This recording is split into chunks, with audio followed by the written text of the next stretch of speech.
But look at it here. In the book of Jeremiah 23, it says, woe be unto you pastors.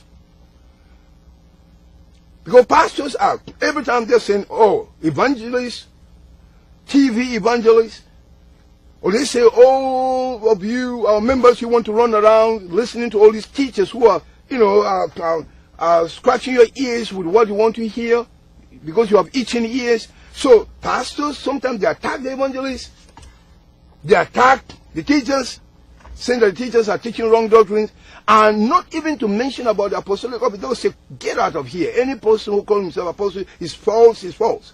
Anybody who calls himself a prophet is false, is false. So the only ministry now is pastor, and pastor, and pastor, and pastor. There's nothing wrong with it. But the problem is that we have sat down to be the final authority of the church, while we see in the book of Acts, God was planting, establishing local churches through the apostles. And then, of course, we had Philip, who was a deacon, and then later on he became an evangelist, as we know. It was later on we see here the resurgence of the pastoral office. But in the Old Testament, as we see in Jeremiah 23, as well as Ezekiel 32 and Ezekiel 33 and 34, particularly 34, we see now clearly God mentioning, woe be unto you pastors. You pastors, God is speaking to you. Now, not all pastors are bad. Don't get me wrong.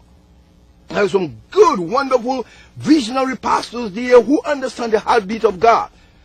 The heartbeat of God is to be like Jesus. How does a pastor function?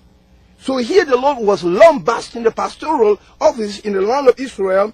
He said here, woe, curse be unto you pastors that destroy and scatter. Destroying the people of God and scattering them. In that verse 1. Destroying. How do you destroy? Normally we say in John 10:10, the thief comes to steal, kill, and destroy. So that means what? The thief, Satan, is using some pastors to destroy God's people.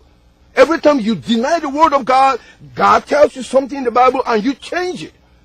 You give your opinion to it, you're not feeding the people with the truth. You're destroying their faith.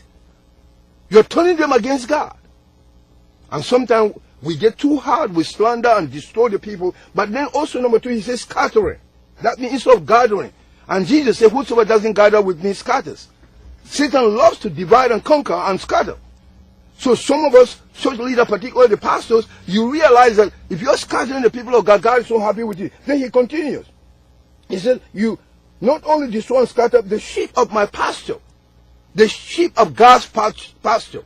Church doesn't belong to preachers. It doesn't belong to pastors. Churches, locally, they belong to God. Universally, they belong to God.